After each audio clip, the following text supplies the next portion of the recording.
이렇게 또 다시 불러주셔서 대단히 감사드립니다. 먼 길을 왔지만 너무 너무 좋았습니다. 제가 오늘 말씀의 제목으로 오직 성경 그 참뜻을 찾아라는 제목으로 생각을 해보려고 하는데요. 우리 잘 아시다시피 오직 성경은 우리 올해가 528년인가요? 예, 종교개혁이 일어난 지 그 정도 세월이 흘렀는데 그때 아주 중요한 그 모토가 슬로건이 표어가 강령이 오직 성경 그리고 오직 은혜, 오직 믿음 세 가지를 보통 듭니다. 오늘은 제가 그 중에서 과연 우리가 종교개혁 당시에 오직 성경으로 외쳤던 그 오직 성경이라는 강령 속에 담겨 있는 참뜻을 우리가 과연 정말 얼만큼 이어가고 있는가 하는 것을 좀 곰곰이 생각해 봤으면 참 좋을 것 같습니다. 왜냐하면 아까 목사님이 기도하시면서 쓰레기라는 단어를 말씀하셨는데 사실 제 마음이 울컥했어요. 우리 교회가 한때 참 아름다웠는데 모든 면에서 그 어둠을 밝히고 빛을 던져주는 그런 역할을 참 많이 했습니다. 한국교회가. 오늘날 민주주의가 이렇게 대한민국에 꽃을 피우고 자리를 잡는데도 저는 기독교의 영향이 매우 컸다. 저는 그렇게 생각을 합니다. 그러나 지금 누가 교회를 그렇게 귀하게 여기고 고마워하고 감사하고 하는가라는 질문을 던져보면 그 대답이 참 매우 슬프게 돌아올 때가 참 많습니다. 왜 한국교회가 이렇게 쓰레기 같은 존재로 점점 취급을 받고 있을까 하는 것은 정말 우리를 슬프게 만들고 있습니다. 저는 그 가장 깊은 원인 중에 하나가 우리가 다시 성경으로 돌아가는데 실패했기 때문이다 하는 말씀을 제가 드리고 싶습니다. 우리가 생각하는 부패한 교회들 있지 않습니까? 우리가 상상하는 나쁜 교회들이 있고요. 또 우리가 상상하는 정말 나쁜 목사님들이 정말 있습니다. 없지 않습니다. 그런데 놀라운 것은 그들 자신이나 그들을 좋아하는 모든 성도들이 다 성경을 사랑합니다. 다 성경에 있는 말로 이야기를 합니다. 자기 주장을 펼치고 또 자기 주장의 근거로 성경을 내세웁니다. 그래서 제가 지난 세월을 살아오면서 가끔 이런 생각이 들 때가 있어요. 저분들이 사용하는 성경과 내가 사용하는 성경이 정말 같은 책인가? 우리가 정말 같은 책을 읽고 있나? 번역이 다른 정도가 아니라 새번역, 개역번역 이런 게 아니라 정말 본문이 서로 다른 거 아닐까? 우리가 본문이 다른 그런 성경을 들고 다니는 게 아닐까 하는 생각이 들 때가 참 많았어요. 왜냐하면 그만큼 그분들도 성경을 가지고 얘기한단 말이죠. 그래서 저는 오직 성경이라는 말이 참 왜곡되어 왔구나 하는 생각을 할 때가 참 많았습니다. 오직 성경의 정말 참뜻이 무엇일까? 사실 제가 한국교회 얘기를 했습니다만 요한복음도 보면은 요한복음 5장에 보면은 끔찍한 그 경론이 벌어지고 있습니다. 예수님께서 유대인들을 향해서 요한복음에서 유대인들 할 때는 유대인들 모두를 말하는 거 아니에요. 예수님도 유대인이고 제아도 다 유대인이잖아요. 요한복음에서 예수님과 적대적인 관계에 있을 때 유대인 표현할 때는 유대인의 민족을 말하는 게 아니라 그게 신학적 의미가 담겨져 있습니다. 요한이 유대인이라고 말할 때는 정말 마음을 꽉 닫고 하나님에 대해서 예수님에 대해서 성령에 대해서 마음을 꽉 닫고 적대적이고 죽이려고 하고 들으려고 하지 않고 배우려 하지 않고 자기들이 절대적으로 옳다라고 우기는 사람들 정말 회심과 변화의 여지가 없는 그런 사람들 그런 사람들을 일컬어서 요한이 유대인이라고 표현을 하고 있습니다. 그러니까 유대 민족을 얘기하는 거 아니에요. 그거는 요한복음, 요한에 대한 오해입니다. 그래서 그런 유대인들을 향해서 예수님께서 너희는 아비인 악마에게서 났다라고 정말, 이걸 굉장히 심한 말이잖아요. 그렇죠? 예수님이 오죽 답답했으면 이렇게 말을 심하게 했을까 하는 생각이 좀 듭니다. 그랬더니 뭐라고 반론을 하면 이제 우리가 알았다. 당신은 귀신 들렸다. 이렇게 논쟁이 벌어지고 있어요. 예수님 유대인들에게 당신들은 악마에게 났다. 유대인들은 예수님에게 당신 귀신 들렸네. 이렇게 그 요한복음 5장에 나와 있어요. 그런 걸 읽을 때마다 저는 참 너무 마음이 아픕니다. 왜 그러냐면 아브라함의 자손이라는 게 무슨 의미냐를 가지고 서로 의견이 충돌한 면이 많았기 때문이에요. 특히 8장에 오면 더 그런 게 7장에 오면 더 그런 게 명확하게 드러납니다. 그러니까 이 예수님이 쭉 말씀하니까 그 제자들이 유대인들이 우리는 아브라함의 자녀다. 그래서 우리는 죄의 노예가 된 적이 없다. 뭐 이런 얘기가 나와요. 그때 예수님이 너희는 아브라함의 자녀가 아닌데 너희들은 마귀에서 났는데 다시 또 얘기를 하십니다. 그러니까 이게 뭐냐면 예수님 오실 때 그들은 아브라함의 자녀가 아닌 거고 자기들이 생각할 때는 아브라함의 자녀라고 확신하고 있었던 것이에요. 참 이게 어렵죠. 정말 어려운 문제가 우리 교회만 어려운 문제가 있는 게 아니라 예수님도 이렇게 어려운 상황 속에서 하나님 나라를 증거하셨어요. 그러니까 사실 어찌 보면 우리 한국교회가 너무 타락하고 병들었다는 거를 너무 숨막혀 할 필요는 없어요. 사실 솔직히 예수님도 그렇게 숨막히는 상황에서 하나님의 막 사람들이 달려도 자기를 죽이려고 하는 상황에서 하나님의 나라를 증거하셨거든요. 그러니까 우리가 너무 숨막히지 않았으면 좋겠습니다. 오히려 그래 우리도 예수님처럼 이 어려운 시대를 잘 뚫고 나가자 이렇게 생각하면 참 좋겠는데요. 그리고 아브라함의 자녀에 대한 이해가 달랐다는 거면 아브라함 얘기가 어디서 나오죠? 아브라함 얘기가 어디 나와요? 우리 성경에 보면 창세기 나오죠. 그러니까 여기가 성경 예수님께서 말씀하시기를 너희들은 성경을 요한복음 5장 39절 40절입니다. 아까 제가 잘못했어요. 악마에게 났다, 귀신 들렸다. 이건 요한복음 8장에 나오는 거고요. 요한복음 5장에 나오는 거는 너희가 성경을 연구하는 것은 영원한 생명이 그 안에 있다고 생각하기 때문이다. 성경은 나에 대하여 증언하고 있다. 그런데 너희는 생명을 얻으려 나에게 오려 하고 있지 않다. 이렇게 얘기하고 있는데요. 성경에 대한 이해가 다른 거예요. 성경. 그 당시 성경은 오늘의 이 성경과는 조금 달랐겠죠. 유대인들에게도 이거 하나님의 말씀이야.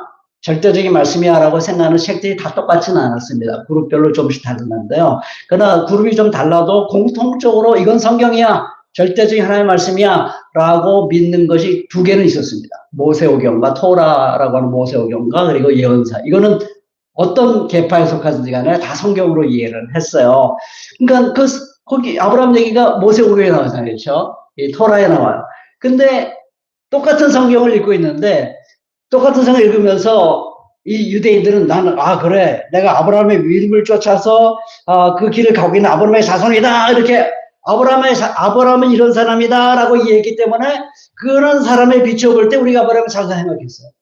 근데 예수님 볼 때 네가 아브라함이 어떤 사람인가 아브라함의 자손이 뭘 의미하는가 성경의 얘기를 제대로 알았으면 너희들 스스로 내가 아브라함의 자손입니다 라고 말할 수가 없다는 거예요. 참 어렵죠. 이게 항상 그래서 어려워요.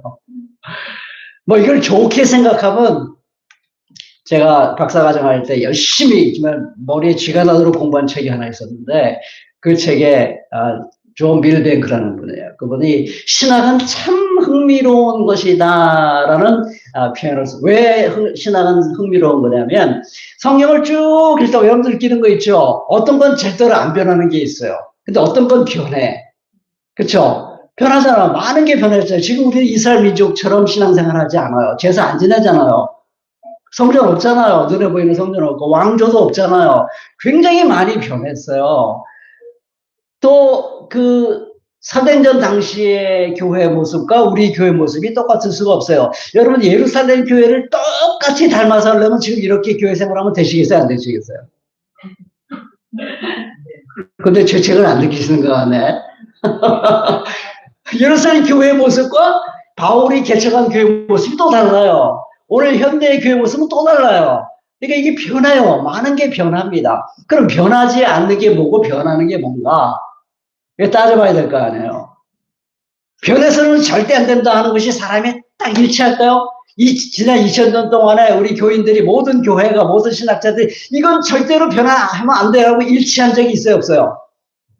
없어요. 지금 우리 대한민국에 일치할까 일치하지 않을까요? 사도행전 쓰는 교회도 있고 안 쓰는 교회도 있어요. 그렇습니까? 그렇습니까? 매주마다 있는 교회가 있고요. 이제 자기들 고백을, 신앙 고백을 따로 만들어서 쓰는 교회도 많습니다. 사도신경이 절대화될 수 없는 게 그건 성경은 아니에요. 거기에 사도신경 저도 좋아합니다. 근데 하나 딱 빠진 게 있어요. 동정녀 마리아에게 탄생하신 다음에 바로 어디로 넘어가요? 베드로에게 고난받아 십자가 못 박혀 주시고, 자, 예수님의 복음서 쭉 읽어보면서 말구에 나신 다음에 바로 십자가로 넘어가면 뭔가 빠진 게 있어요, 없어요? 복음서에 뭐가 빠졌어요? 예수님이 하나님의 나라를 선포한 3년의 사역이 있어요, 없어요, 거기에? 근데 예수님이 하나님 나라를 선포한 사역이 중요해요, 중요하지 않아요? 중요한데 왜 빠졌죠? 그래서 그거 빠지면 안 된다 해서 신앙복을 새로 만드는 교회들이 있습니다. 이걸 부정하는 게 아니라 그 시대의 한계였다는 거죠. 사도신경이 만들어졌던 교회 시대의 한계였기 때문에 그때는 성경을 읽을 때 그 3년 동안 예수님의 사역의 그 중요성을 제대로 파악하지 못했다는 거죠. 그래서 그걸 부정하는 게 아니고 우리 시대에서 우리가 새롭게 깨달아야 될 것은 예수님이 도대체 3년 동안 하나님의 나라를 선포하신 게 도대체 뭔가. 우리가 하나님의 나라는 말을 많이 쓰는데 예수님이 제일 강조한 게 하나님의 나라예요. 그렇죠? 처음에 딱 공생일 시작할 때 뭐라고 하셨어요? 때가 찼고 하나님 나라가 가까이 왔으니 회개하고 복을 비다. 이게 하나님의 실체를 보는 교회. 너무 좋아요. 저도 실체를 항상 보고 싶거든요. 그 실체를 진짜 기도할 때 정말 간절하게 기도할 때가 있어요. 하나님의 나라의 실체를, 하나님의 나라가 지금도 우리 가운데 역사하고 계신데 그 실체를 제가 놓치지 않게 해주십시오. 어디에 하나님의 나라의 생명력이 지금 작동하고 있는지 제가 그거를 꼭 보게 해주세요. 정말 그래서 제 마음이 뜨거워지게 하시고 정말 내 존재가 그 하나님의 실체에 완전히 사로잡힌 사람이 되기 위해서 이렇게 기도할 때가 많거든요. 자, 그러면 우리가 사도신경에서 그 예수님의 하나님 나라 선포의 사건을 빼면 안 되는 거죠. 그러니까 신학이 지루할 틈이 없다 하는 말이 이해가 되는 거예요. 그러니까 변하지 말아야 되는 것이 뭐냐를 가지고 끊임없이 계속해서 우리가 생각하는 것과 다시 말씀으로 도와서 성경이 뭐라고 말하는가를 다시 곰곰이 생각하고 또 사람의 의견이 다르니까 의견이 다르면 어떻게 해요? 다를 때는 어떻게 해야 돼요? 다 하나님을 사랑하는 사람인데 의견이 달라. 그러면 어떻게 해야 됩니까, 여러분들? 누구 한 사람 대표를 딱 가장 위대한 대표를 찾아서 신학자를 모셔가지고 그분이 딱 선언하면 그걸 받아야 됩니까? 그게 해결법의 해결법 아니에요. 이방인들에게 할례를 줘야 되느냐 말아야 되느냐. 예수를 믿었어. 근데 이방인이야. 할례를 안 받았어. 그러면 구원받은 사람이에요? 구원받지 못한 사람이에요? 네? 그 당시에는 구원 못 받았어요? 그렇게 얘기했어요? 모두 다? 다는 아니고 제가 말하자면 예루살렘을 중심한 하나님 나라의 운동의 국내파. 국외파는 누구? 해외파는 누구예요? 그 당시 하나님 나라 복음의 운동을, 하나님 나라 복음을 열심히 증거했는데 예루살렘 중심이 아니고 해외로 나가서 열심히 한 사람 누구예요? 바울과 바나바, 해외파. 해외파들에게는 이방인이 예수 믿었어. 할례 안 받았어. 구원 받았어요. 구원 안 받았어요. 그들이 볼 때는. 받았어요. 예루살렘 중심의 사람들이 볼 때는 구원 받지 않았어요. 그러니까 엄청난 견해 차예요. 생각해보세요. 여러분들 같은 교회 다니는데 우리 세례 받고 성만찬 참여하잖아요. 근데 어떤 사람은 A라는 사람을 놓고 저 사람 구원 받은 사람이야 라고 말하고 B라는 그룹에서는 아니요, 구원받지 않았어. 그러면 교회가 어떻게 돌아가겠어요? 교회가 풍지박산이 되겠죠.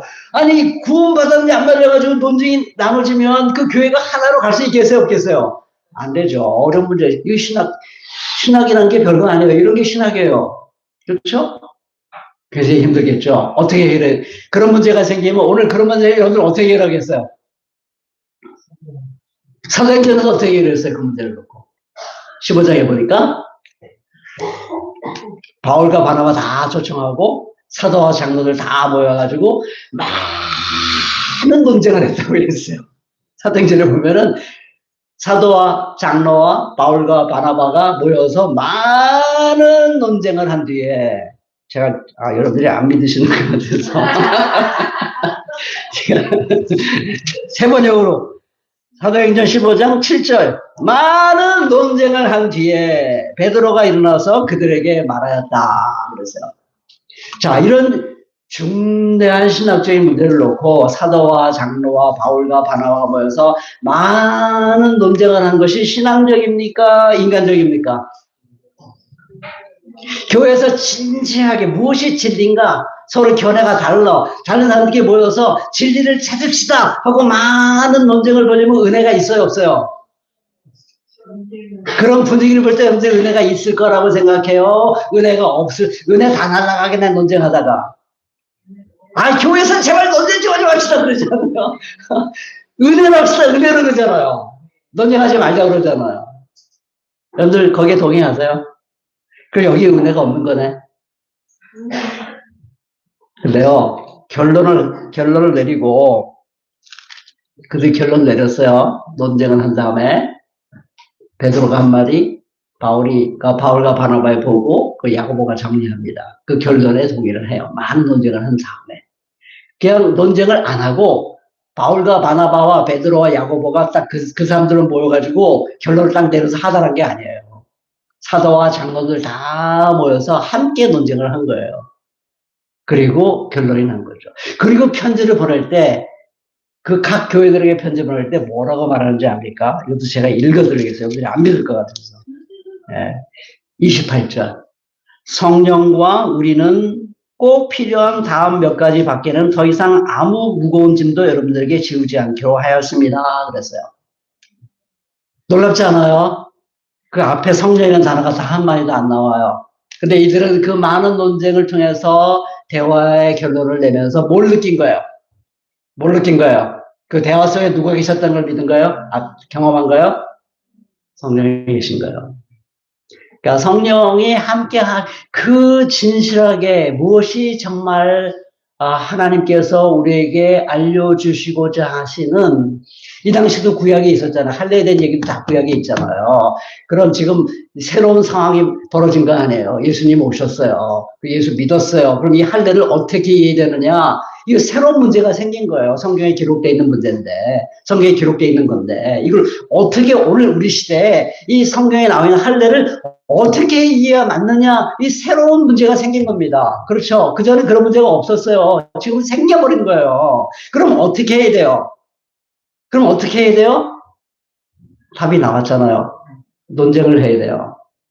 그리고 서로 존중하고 경청하면서 결론에 도달해야 되고, 그 과정을 이끌어주신 분이 누구예요? 성경이죠. 저는 이게 오직 성경의 참뜻이라고 보는 거예요. 오직 성경의 참뜻은 뭐냐면, 그냥 성경을 읽기만 하면, 그리고 누군가 성경을 박식하게 아는 사람이 딱 진리를 깨달으면 다른 사람은 따라가면 되는, 이게 오직 성경이 아니란 말이죠. 그러니까 이 종교개혁자들이 오직 성경이라고 말할 때도 성경은 자명하니까 해석할 거 없고 논쟁할 것도 없고 성경을 그냥 쫙 읽기만 하면 거기 하나 말씀이 다다다다다 우리에게 나오는 거야. 그런 뜻으로 말했겠어요? 오직 성경이라는 게? 아니에요. 우리 많은 사람들이 오직 성경이라는 말을 가지고 수많은 목회자들이 성도들을 이용해 먹었습니다. 자기만 성경을 아는 사람이야. 제가 그걸 잊을 수가 없어요. 제가 영국에서 유학 마치고 한국에 돌아왔을 때, 한국의 교회가 어떨까 하고 한 2,000명, 매년 2,000명 모이는 목회자들 사경회에 갔었어요. 그랬더니 뭐 누구라고 말하면 다 아실 만한 분인데 그분이 딱 말하시더니 절대 교회에서 평신도들이 성경을 가르치게 하지 마십시오. 목사는 성경을 가르치는 사람이고 그 밖에 모든 사람은 다 듣는 사람이야. 목회자의 권위를 절대화하는데 제가 참 무서웠습니다. 사도와 장로들이에요. 장로들은 요즘 목사 아니잖아요. 그렇죠? 사도와 장로가 급이 같습니까? 우리가 생각할 때. 근데 사도와 장로들이 같이 논의를 했어요. 성령이 임한 시대에는 어떤 직분을 절대화할 수 없는 거예요. 교회가 필요하기 때문에 직분을 세우긴 하지만 성령 시대에는 중요한 문제가 생겼을 때는 하나님 앞에서 성령의 인도하심을 받으면서 진지하게 겸손하게 토론을 해야 되는 겁니다.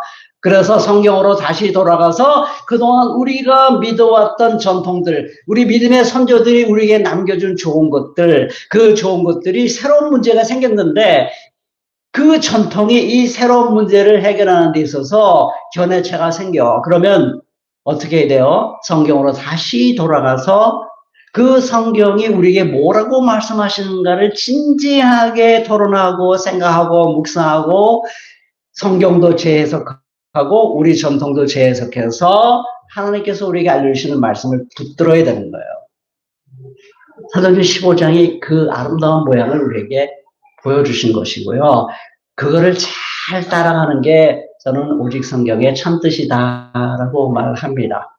그러니까 오직 성경은 나만 갖고 있는 내가 절대적으로 믿는 어떤 확신 이것을 더 절대화하고 모든 사람을 여기에 굴복시키기 위해서 아무 말도 못하게 나 따라오라니까 신앙 안 했어? 그러면 말하지 마. 이런 식으로 자기의 주장을 절대화하기 위해서 오직 성경이 있는 게 아니에요. 그러면 성경을 막 들이대거든요. 교회의 3대 의무가 뭐 11조고 주일 성소고 전도고 교회의 3대 중심이 하나님이고 목사고 교회다. 뭐 이런 식의 가르침.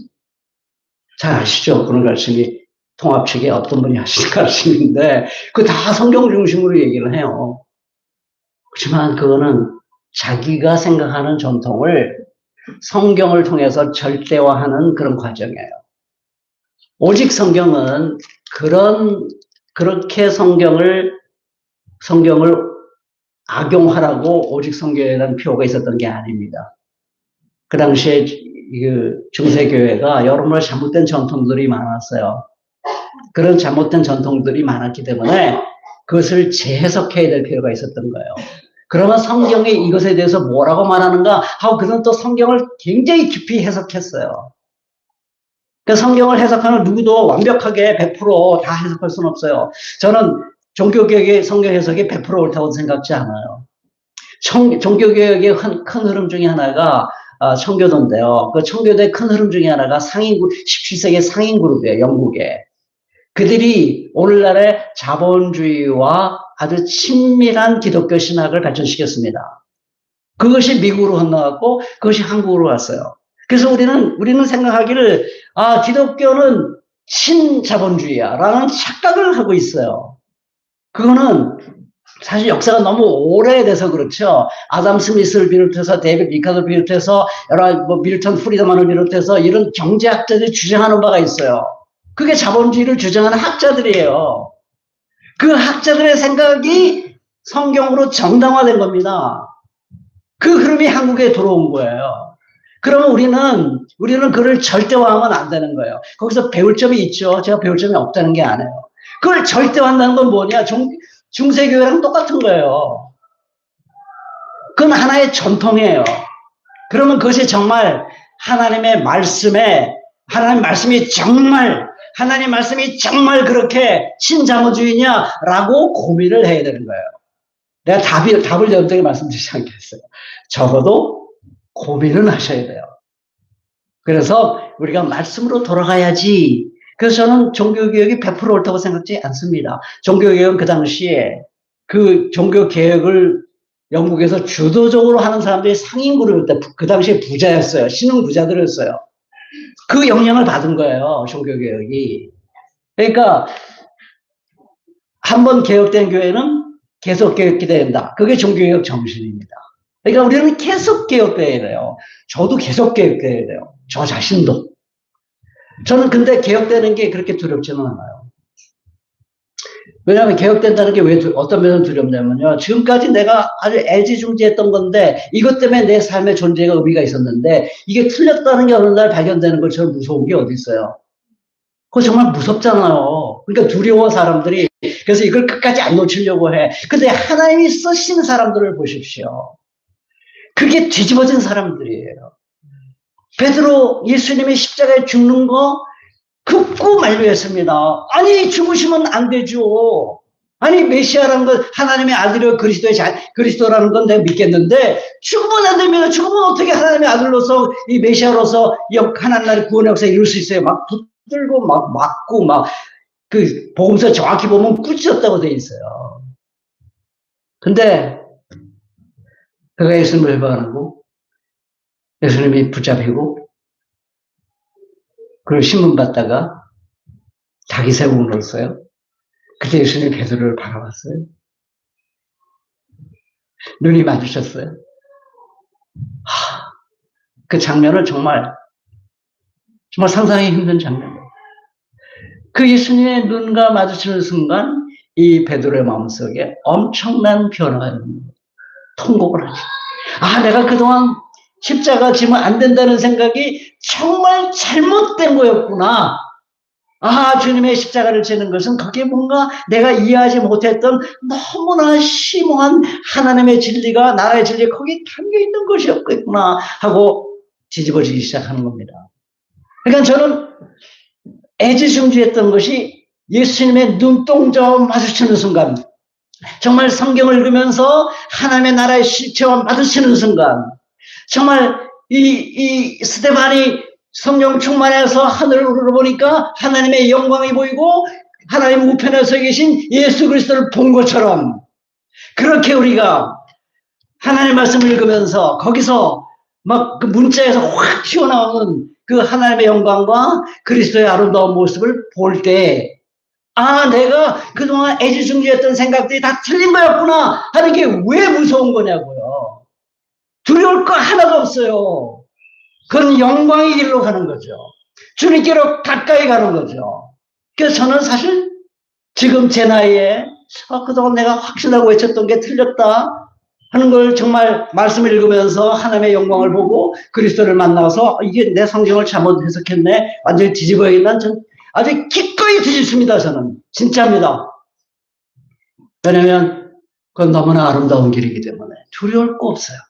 근데 우리는 그 두려움 때문에 못 고쳐요. 자, 오늘 말씀은 제가 서론이 길었기 때문에 오늘 말씀은 제가 예수님이 답을 주셨어요. 우리가 성경을 그러면 제대로 읽으려면 두 가지 조건이 필요하다고 얘기한 거예요.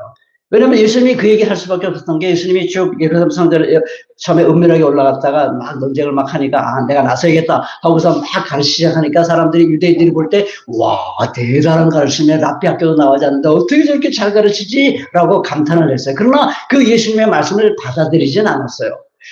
그냥 뭐 이 말로 이런 게 전태일이 청옥 국민 학교를 나왔어요. 그게 유일한 그 학력이에요. 중학교 과정인데 1년 야간 학교를 다녔어요. 그런데 여러분 조용래 씨의 전태일 평전 한번 읽어보세요. 그가 남긴 글들이 쫙 나오는데요. 눈물 없이는 읽을 수 없는 글들이 너무 많고요. 21살의 이 청년의 그 마음속에서 어떻게 이렇게 정말 제가 흉내낼 수 없는 제가 진학 박사까지 했지만 제가 흉내 낼래야 낼 수 없는 그 심오한 진리와 그 말의 아름다움과 와, 저 같은 무릎 꿇고 받아들여요. 근데 이 사람은 그게 아니라 뭐냐면 야 청옥 야간 고등 국민학교인가 밖에 나오지 않는데 어떻게 저렇게 멋지게 말하지 끝 안 받아들여. 그런 거 똑같은 거예요. 그래서 예수님이 너희들이 내가 지금 하고 있는 말이 하나님에게서 나오는 말인지 아니면 내가 스스로 지어낸 말인지 너희들이 알려면 조건이 있다 그랬어요. 제가 성경 읽어보니까 뭐라고 돼 있어요? 7장 17절. 하나님의 뜻을 따르려는 사람은 누구든지 이 가르침이 예수님 자신이 한 가르침이에요. 하나님에게서 난 것인지 내가 내 마음대로 말한 것인지를 알 것이다 그랬어요. 여기 따르려다는 말을 헬라어로 정확히 표현하면 그냥 따라간다는 말이 아니라 행한다는 뜻입니다. 하나님의 뜻을 내 몸과 마음으로 내 존재로 실천하고자 하는 그런 의지가 확고하면 내가 말하는 것이 성경, 말하자면 성경에 하나님의 말씀이 다 기록되어 있잖아요. 그러니까 하나님에서 나온 것을 확인하려면 성경과 비교해 봐야 될 거 아니에요. 그 자신들이 지금도 마찬가지예요. 저 사람이 하는 말이 하나님에게서 온 말인가? 라고 확인하려면 어떻게 해야 돼요? 여러분 설교를 들으면서 저 사람이 하는 설교가 하나님이 하신 말인가 하려면 뭘로 확인해요? 성경이죠. 베레아 교회 성도들이 그래서 칭찬받았잖아요. 바울의 설교를 듣고 나서 돌아간 다음에 베레아 성도는 어떻게 했어요? 집에 돌아가가지고 성경을 열심히 찾아서 바울이 한 말이 정말 true, 진리인가 하고 집요하게 성찰했거든요. 그래서 베레아 사람들은 정말 고상한 사람들이다라고 누가가 칭찬을 합니다. 결국 그러니까 이들이 하나님의 말씀을 제대로 파악하는 길을 여기서 가르쳐 주는 거예요. 하나님의 말씀을 제대로 파악하려면 성경을 봐야 되는데, 그러면 성경을 제대로 이해하려면 조건이 뭐라고요? 하나님의 뜻이라면 무엇인지 내가 행하겠습니다 라는 의지가 있어야 성경의 뜻을 제대로 깨달을 수 있다는 겁니다. 뭐 어렵지 않아요. 제가 이 말씀 준비하고 다시 생각난 게 있는데, 여러분 한 20대 초중반, 지금은 이제 30대야 결혼을 생각하지만은, 그때 우리 때만 해도 대학 졸업 때쯤은 다 결혼 생각을 했단 말이에요. 결혼 생각하고, 그리고 직장 생각하고. 그러면 이제 우리가 배우자를 구하려면, 뭐 요즘도 그렇겠지만은, 하나님, 제가 누구랑 결혼하는 것이 하나님의 뜻입니까? 하고 젊은이들이 교회에서 오랫동안 자란 사람들은 그 기도 한 번쯤 하겠어요, 안 하겠어요? 하죠, 다. A입니까? B입니까? C입니까? C랑 B가 좋은 것 같아. 내 타입으로 하면 A가 더 좋은 것 같고, 매력은 여기가 있는데, 신앙은 이 사람이 더 좋은 것 같고, 이 사람은 배경이 더 좋은 것 같은데, 도대체 내가 누구랑 결혼하는 게 하나님의 뜻입니까? 라고 기도를 하게 돼요. 그래서 저도 젊었을 때 책을 많이 읽었어요. 하나님의 뜻 찾기에 대한 책. 그랬더니 제가 어느 책을 읽어보니까, 하나님의 뜻이 뭐예요? 라고 물으면 하나님의 첫 대답. 하나님의 첫 번째 대답이 뭔지 압니까? 하나님의 뜻이 뭐예요? 라고 물으면 내가 무슨 뜻을 너에게 보여주든지 너 따를 준비가 돼 있느냐? 하고 물으신다는 거예요. 그 말 들으면 가슴이 덜컥 겁이 나요, 안 나요? 겁나요. 내가 마음에 안 드는 사람을 배우자로 나에게 주시면 어떡하나? 난 키 큰 사람을 좋아하는데 키 작은 사람이랑 결혼하면 어떡하나? 난 예쁜 여자를 좋아하는데 안 그런 여자랑 결혼하면 어떡하나? 난 좀 학력 높은 사람이랑 결혼하고 싶은데 학력 없는 사람이 결혼하면 어떡하나? 걱정돼요. 불안하죠. 그러니까 우리가 하나님의 뜻을 구할 때 그게 하나님의 뜻을 구하는 거예요? 구하지 않는 거예요? 안 구하는 거죠. 그러니까 하나님의 뜻을 정말 알려면, 하나님의 말씀을 들으려면, 하나님이 나에게 주는 말씀을 들으려면, 하나님의 말씀을 정말 들으려면 내 생각을 하나님의 뜻으로 우기지 않고, 내 뜻을 하나님의 뜻으로 강요하지 않고, 정말 하나님의 말씀을 내가 들으려면 우리 안에 무슨 준비가 있어야 돼요? 말씀하십시오. 내가 뭐든지 하겠습니다. 여러분 성경 읽을 때 그 자세를 앞으로 읽으실 때는 항상 그 기도하고 읽으세요. 하나님 오늘 저에게 무슨 말씀인지 저에게 하세요. 좋아요. 무슨 말씀도 괜찮아요. 제가 하나님의 말씀이라면 제가 따를게요. 그런 마음으로 성경을 읽어야 하나님의 말씀이 들려요. 그때 들려요. 우리는 내가 듣고 싶은 것만 들을 때가 너무 많아요. 그렇죠? 여러분들이 알고 싶은 것만 알 때가 많아요. 그걸 잘 아는 존재가 누굴까요? 요즘 그걸 제일 잘 아는 존재가 유튜브입니다. 그래서 내가 뭘 이렇게 뭘 클릭하잖아요. 그럼 얘는 이거에 관심이 있구나 하고 그 관련된 것들을 계속 보여줘, 안 보여줘요? 쇼츠 몇 개 보면 제가 쇼츠 중에 제일 좋아하는 게 애완 강아지를 고양이 그걸 제일 좋아하거든요. 난 귀여워 죽겠어. 너무 사랑스러워. 막 내 기분이 업돼. 강아지와 고양이들이 노는 거 보면 너무너무 사랑스러워. 그러니까 유튜브를 딱 펼치면 쇼츠에서 그게 계속 나는 그걸 계속 봐야 돼요. 정신 차리려면 난 하루 종일 그것만 봅니다. 공감되시죠? 우리가 듣고 싶은 것만 듣고요. 보고 싶은 거 볼 때 너무 많아요. 그래서 우리가 하나님의 말씀을 제대로 못 깨닫는 거예요. 그러니까 거기서 벗어나려면 말씀하세요. 무엇인지 하나님의 뜻이라면 제가 순종할게요. 그런 자세가 있어야 하나님 말씀이 비로소 들려요. 가끔가다 우리 깨닫잖아. 성경에 이런 말씀이 있었나 고 깜짝 놀랄 때가 있잖아요. 여러분 관심사가 바뀌었기 때문이에요.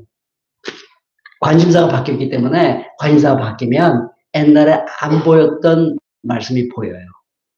옛날에 듣지 못했던 말씀이 들려요. 그러니까 여러분들 항상 하나님의 뜻이라면 나는 그것이 나에게 최선이고 이 세상에게 최선이고 하나님의 말씀은 다 사랑에서 나온 것이기 때문에 내가 이해가 좀 안 될 수는 있겠으나 하나님의 사랑은 우리의 이해를 초월하니까 이해는 안 될 수 있겠으나 우리와 세상을 향한 하나님의 사랑이 듬뿍 거기에 담겨있기 때문에 내가 지금 이해가 안 되고 힘들어도 그게 나에게 최선이고 우리 모두의 교회와 사회에 최선인 걸 믿어요. 라고 성경을 읽어보세요. 그러면 성경이 새롭게 느껴질 거예요. 옛날에 안 들렸던 말씀들이 막 들리기 시작하고 야 성경에 이런 혁명적인 말씀도 있었구나 하는 게 깨달아질 것이고요. 들립니다. 하나만 얘기할게요. 김미진 씨의 왕의 저정이라는 책이 있어요. 기복신앙의 최신 버전입니다. 이분이 하나님은 정말 가난한 사람을 사랑한다 하는 것을 자기가 아버지로부터 어렸을 때부터 늘 들었기 때문에 자기는 늘 그리스도인들은 가난한 사람을 사랑해야 되는구나 하는 걸 깨달았다는 거예요. 그러면서 대표적인 말씀으로 이사야서 58장 7절을 거기다 기록합니다. 그 책에다. 또한 굶주린 사람에게 너의 먹거리를 나누어 주는 것, 떠도는 불쌍한 사람을 집에 맞아들이는 것이 아니겠느냐. 헐벗은 사람을 보았을 때 그에게 옷을 입혀주는 것, 너의 골육을 펴여 숨지 않는 것이 아니겠느냐라는 말씀을 인용을 합니다. 제가 아주 좋아하는 말씀이에요. 근데 이거는 또한이라고 되어 있어요. 또한 굶주린 사람에게. 그러니까 또한이니까 앞에 있는 말씀과 연결되지 않은 거예요. 그러니까 앞에 있는 말씀과 같이 읽어야 그 맥락이 잘 이해가 되겠죠. 근데 이분이 하나님은 가난한 사람을 사랑한다면서 그 증거로 앞에처럼 빼고 7절만 딱 인용을 해요. 근데 사실 7절과 8절은 하나의 얘기를 하는 거예요. 내가 기뻐하는 금식은 6절, 7절. 6절 또한 7절이에요. 그럼 하나님이 기뻐하는 금식을 제대로 이해하려면 6절과 7절을 같이 읽어야 될까요? 7절만 읽어야 될까요? 같이 읽어야죠. 근데 왜 이 사람은 같은 얘기를 하는데 이분은 6절은 빼고 7절만 인용할까? 그게 제 질문이었어요. 근데 제가 한번 6절 읽어볼까요? 읽어보면 여러분들 왜 뺐는지 조금 알까요? 내가 기뻐하는 금식은 부당한 결박을 풀어주는 것, 멍해의 줄을 끌어주는 것, 압제받는 사람을 놓아주는 것, 모든 멍해를 꺾어버리는 것, 바로 이것들이 아니냐!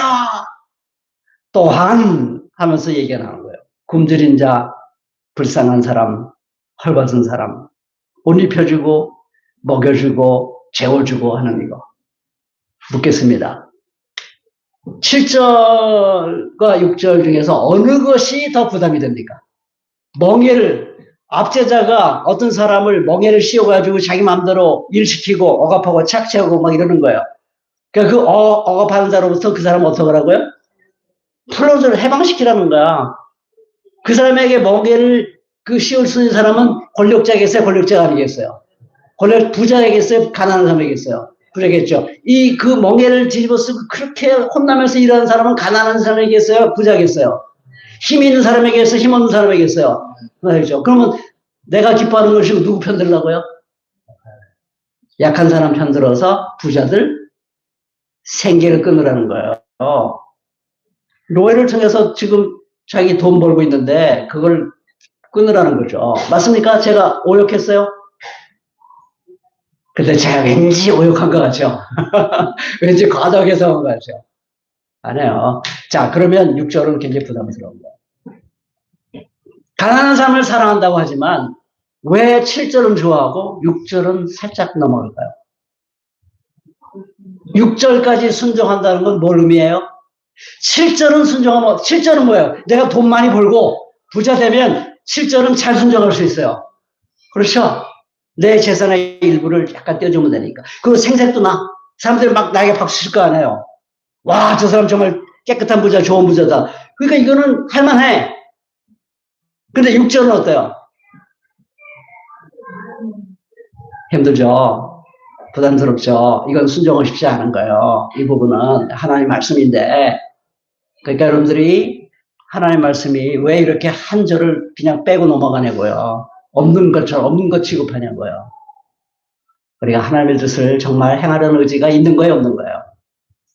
내가 좋아하는 걸 하고 싶어 하는 거지, 정말 하나님이 하라는 걸 하고 싶어 하지 않는 거예요. 그러니까 우리가 정말 오직 성경의 뜻을 제대로 파악하려면, 이것, 하나님의 뜻은 무엇인지 그 사랑이기 때문에 하겠습니다. 동전의 양면이 정의로운 판단이에요. 이건 제가 짧게 얘기하겠습니다. 한 5분만 얘기 끝날게요. 이게 동전의 양면이에요. 아브라함 때부터 하나님께서 네가 내 후손들에게 잘 가르쳐서 후손들이 정의와 공로를, 미스파트 제데카, 아주 중요한 단어예요.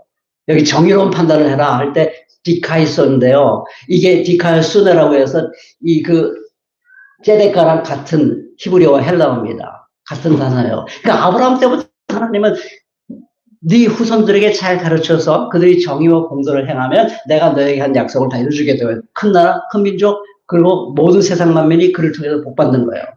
그러니까 하나님은 이스라엘 민족을 통해서 정의와 공도가 실현되는 나라를 만들고 싶었고, 그런 나라를 만들 때 온 세상 나라들이 우리도 저렇게 되겠구나 하고 모든 나라들이 그런 나라를 만들므로 해서 다 하나님의 축복을 받게 된다는 거예요. 그게 하나님께서 아브라함과 언약을 맺으시고 할례를 하게 한 뜻이에요. 그때 이 사람들이 할례를 중요시 여겼어요. 그래서 할례를 중요시 여긴 이스라엘 백성들이, 그래서 할례를 수술이잖아요. 그러니까 일이에요. 그럼 할례를 난지 8일 만에 할례를 해야 되는데 그게 안식일랑 겹치면 해야 될까 말아야 될까요? 이거 심각한 문제야. 이거 일을 해야 되나 말아야 되나. 근데 했어요, 안 했어요? 할례를 했죠. 자, 그렇다면 너희들이 겉으로 겉모양으로 판단하지 말고 정의로운 판단을 해라. 할례를 수술로서의 할례를 겉모양으로 생각하지 말고 하나님께서 왜 이스라엘 백성들과 언약을 맺고 할례를 하게 했는가를 좀 깊이 깨달아라. 그거는 정의로운 세상을 만들기 위한 거예요. 정의의 핵심은 아까도 말한 것처럼 눌리고 억압당하고 아프고 정말 괴롭힘 당한 사람들 해방시키고 가난한 사람들 다 잘 먹고 잘 살게 해서 모든 사람이 더불어서 아름답게 잘 살아가는 세상, 그게 하나님이 기뻐하시는 금식이라고 그랬어요. 그렇죠? 그러니까 그게 하나님의 할례에 담긴 정의의 뜻이에요. 그러면 내가 안식일 날 한 가지 일을 했다고 해서 너희들이 나를 그렇게 비난하고 나를 죽이려고까지 하고 그러는데 내가 안식일에 뭘 했냐? 그 앞에 보면 요한복음 5장에 나온 얘기예요. 안식일에 38년 병자를 고치신 거예요. 그것 때문에 안식일을 범했다고 막 예수를 비난하고 죽이려고 했다 이거죠. 제발 겉만으로 판단하지 말고 하나님 나라의 정의의 관점에서 내 말과 내 행동, 할례, 그리고 병고침, 이거를 제발 정의의 관점에서 판단해라. 그럼 내가 하는 말이 내가 지어낸 말인지 하나님이 하신 말인지 너희들이 알 거다 그랬어요. 그렇죠? 정의의 관점에서 보면 예수님의 행동이나 예수님 말씀이 그 하나님의 정의, 하나님이 원래 뜻하신 바 그 정의의 맥락에서 그를 실현하신 분이구나. 저분이 하신 말씀이라면 하나님 말씀이고 라고 깨달을 수 있는 거잖아요. 그렇죠? 그래서 말씀을 맺겠습니다. 우리가 오직 성경으로 돌아가려면요, 두 가지. 하나님의 뜻이라면 내가 뭐든지 순종하겠습니다. 아브라함 때부터 강조한 그 정의를 제가 깊이 이해하고, 이제 모든 세상에 벌어진 일을 판단할 때 그 하나님이 강조하신 정의의 관점에서 그 정의에 비추어서 판단하겠습니다. 이 두 가지를 여러분들이 꼭 마음에 간직하시면 정말 오늘 우리 시대에 오직 성경을 통해서 다시 한번 한국교회를 정말 쓰레기같이 망가진 이 상태에서 정말 건강하고 아름답게 회복시켜가는데 쓰임받을 수 있도록 굳게 믿습니다. 기도하시겠습니다. 주님, 오늘 우리 교회 모습이 너무 슬퍼서 아픈 마음으로 주님 앞에 기도드립니다. 다른 사람들의 죄일 뿐만 아니라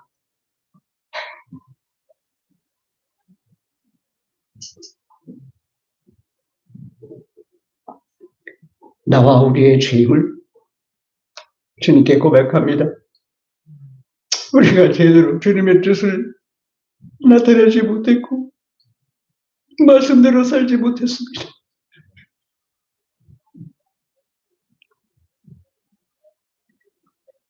저희를 불쌍히 여겨주시고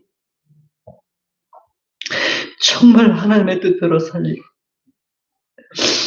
하나님의 정의로 모든 것을 판단하리라 다시 한번 결심하고 한국교회를 새롭게 하는 데 쓰임받을 수 있도록 저희들을 불쌍히 여겨주시옵소서. 감사하며 예수님의 이름으로 기도합니다. 네.